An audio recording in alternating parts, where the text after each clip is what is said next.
ആയിട്ടാണ് വന്നിട്ടുള്ളത് കേട്ടോ. ഈ നമ്മുടെ പഴയ ബൾബ് വെച്ചിട്ട് അതിൽ നമുക്കൊരു പ്ലാന്റ് ചെയ്താലോ എന്ന് വിചാരിച്ചു. അപ്പോൾ ഇതാ പഴയൊരു ബൾബ് ഞാൻ എടുത്തിട്ടുണ്ട്. നമ്മുടെ വീട്ടിൽ ഫ്യൂസായി പോയിട്ടുള്ള ബൾബ് ഉണ്ടെങ്കിൽ അതെടുത്തിട്ട് നമുക്ക് ഇതേപോലത്തെ ഒരു പ്ലാന്റ് ചെയ്യാവുന്നതാണ്. അപ്പോൾ അതിൻ്റെ മുകളിലത്തെ ആ ഭാഗമൊക്കെ ഞാൻ കട്ട് ചെയ്ത് എടുത്ത് ക്ലീൻ ചെയ്ത് വെച്ചിട്ടുള്ള ബൾബാണിത്. അപ്പോൾ ഇത് നമുക്ക് ഡെക്കറേറ്റ് ചെയ്തെടുക്കാം. അതിന് വേണ്ടിയിട്ട് ഞാനൊരു ടോയിൻ എടുത്തിട്ടുണ്ട്. ഇത് പേപ്പർ ടോയിനാണ് കേട്ടോ. അപ്പോൾ ഇത് നമുക്ക് അതിൻ്റെ മുകൾ ഭാഗത്തൊന്ന് ചുറ്റി കൊടുക്കാം. അപ്പോൾ ഇത് ചുറ്റാനായിട്ട് നമ്മൾ വെറുതെ ചുറ്റിക്കഴിഞ്ഞാൽ അത് നിൽക്കില്ല. കുറച്ച് ഫെവിക്കോൾ അപ്ലൈ ചെയ്തതിന് ശേഷം നമുക്ക് ഈ നൂല് അതിനകത്തുനിന്ന് ചുറ്റിയെടുക്കാം. അപ്പോൾ നിങ്ങളുടെ കയ്യിൽ ഇതേപോലത്തെ ടോയിൻ ഇല്ലെങ്കിൽ ഏത് ടോയിനും എടുക്കാം. അപ്പോൾ ചാക്കുനൂലുണ്ടെങ്കിൽ ചാക്കുനൂലെടുക്കാം, അതുപോലെ കമ്പിളി നൂലുണ്ടെങ്കിൽ അതൊക്കെ നിങ്ങൾക്ക് എടുക്കാം. അപ്പോൾ ഇത് ചുറ്റിയെടുക്കുമ്പോൾ വളരെ അടുപ്പിച്ച് ചുറ്റിയെടുക്കണം. അതിങ്ങനെ ഓരോ ലെയറും ചുറ്റി കഴിയുമ്പോൾ അടുപ്പിച്ച് വെച്ച് കൊടുത്തതിന് ശേഷം അടുത്ത ലെയർ ചുറ്റുക. അങ്ങനെ ഒന്ന് ചുറ്റിയെടുത്താൽ മതി. അല്ലാതെ വേറെ കാര്യമായിട്ടൊന്നും ഇതിലങ്ങനെ ചുറ്റിയെടുക്കുമ്പോൾ ശ്രദ്ധിക്കേണ്ട കാര്യമൊന്നുമില്ല.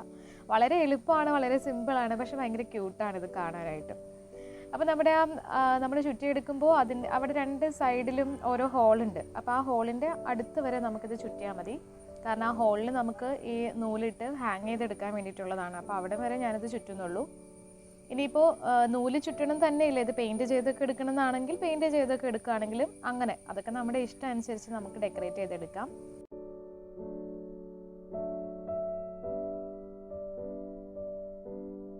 അപ്പോൾ ഞാൻ നൂല് ഏകദേശം ചുറ്റി കഴിഞ്ഞിട്ടുണ്ട്.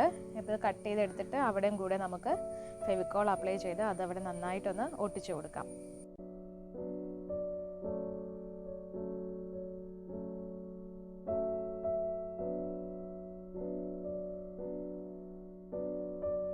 ഓക്കെ, ഇപ്പോൾ ഇത് നന്നായിട്ട് ഇവിടെ ഒട്ടി. കുറച്ച് നേരം വെയിറ്റ് ചെയ്യാം.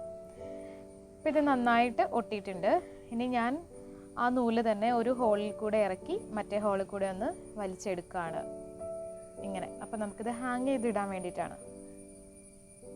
ഇതേപോലെ നമുക്ക് അപ്പോൾ കിട്ടും, കണ്ടോ. ഇനി അതിൻ്റെ അറ്റം നമുക്കൊന്ന് കെട്ടിട്ട് കൊടുക്കാം. ഒരു 2 കെട്ടൊക്കെ ഇട്ട് കൊടുത്താൽ മതിയായിരിക്കും, അഴിഞ്ഞു പോകത്തൊന്നുമില്ല.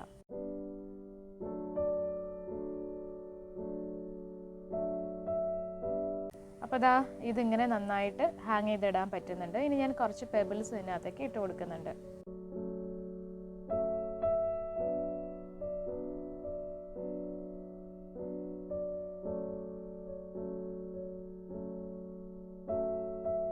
പെബിൾസ് ഇട്ട് കഴിഞ്ഞു.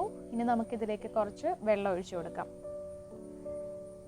അപ്പം നമ്മുടെ ആ നൂലൊന്നൊരു സൈഡിലേക്ക് മാറ്റി വെച്ചതിന് ശേഷം വെള്ളം ഒഴിക്കുക. കാരണം ഇത് പേപ്പറിൻ്റെ നൂലായതുകൊണ്ട് നനയുണ്ടല്ലോ എന്ന് വിചാരിച്ചിട്ടാണ്. അപ്പോൾ കുറച്ച് വെള്ളം കൂടെ ഒഴിച്ചു കൊടുക്കാം നമുക്ക്. ആ ഗ്ലാസ് പോർഷൻ്റെ അവിടം വരെ മാത്രം വെള്ളം ഒഴിച്ചാൽ മതി കേട്ടോ. അപ്പോൾ നമ്മൾ വെള്ളം ഒഴിച്ചു ചെടി വെക്കുകയാണ്. ഞാനൊരു മണി പ്ലാന്റ് ആണ് നടുന്നത് കേട്ടോ. മണി പ്ലാന്റ് എനിക്ക് വലിയ ഇഷ്ടമാണ്. അപ്പോൾ അതുകൊണ്ട് മണി പ്ലാന്റ് നടാമെന്ന് വിചാരിച്ചു. അപ്പോൾ ഞാൻ മണി പ്ലാന്റ് ഇതിൽ നട്ട് കഴിഞ്ഞിട്ടുണ്ട്, അടിപൊളിയായിട്ട്. അപ്പോൾ ഞാനത് എൻ്റെ സിറ്റ് ഔട്ടിൽ ഹാങ് ചെയ്തിട്ടേക്കാണ്. ഇപ്പോൾ ഇതേപോലെ ഇവിടെ ഞാൻ ഓൾറെഡി ഒരു സക്കലൻ്റ് വെച്ചിട്ടുണ്ട്, ഹാങ് ചെയ്ത് വെച്ചിട്ടുണ്ട്. അതിൻ്റെ അവിടെ തന്നെയാണ് ഞാൻ ഈ നമ്മുടെ മണി പ്ലാന്റും കൂടെ വെച്ചിരിക്കുന്നത്. അപ്പോൾ പിള്ളേരൊക്കെ ഉള്ള വീടാണെങ്കിൽ കുറച്ച് പൊക്കത്തിലൊക്കെ വയ്ക്കുക കേട്ടോ, മുകളിലായിട്ട് വയ്ക്കുക, അല്ലെങ്കിൽ അത് തട്ടിപ്പൊട്ടിച്ചൊക്കെ കളയണ്ടല്ലോ. അപ്പോൾ വളരെ സിമ്പിളായിട്ടുള്ള ഒരു ഡെക്കോർ ആണിത്. പ്ലാന്റിങ് ഐഡിയ ആണ്, ഡെക്കോറാണ്. ഇന്നത്തെ വീഡിയോ ഇഷ്ടമായാൽ ലൈക്ക് ചെയ്യുക, കമൻറ്റ് ചെയ്യുക. ചാനൽ സബ്സ്ക്രൈബ് ചെയ്തിട്ടില്ലെങ്കിൽ ഒന്ന് സബ്സ്ക്രൈബ് നമ്മുടെ ഫാമിലിയിൽ ജോയിൻ ചെയ്യുക. അപ്പോൾ അടുത്ത വീഡിയോയിൽ കാണാൻ. Thank you so much. Take care. By.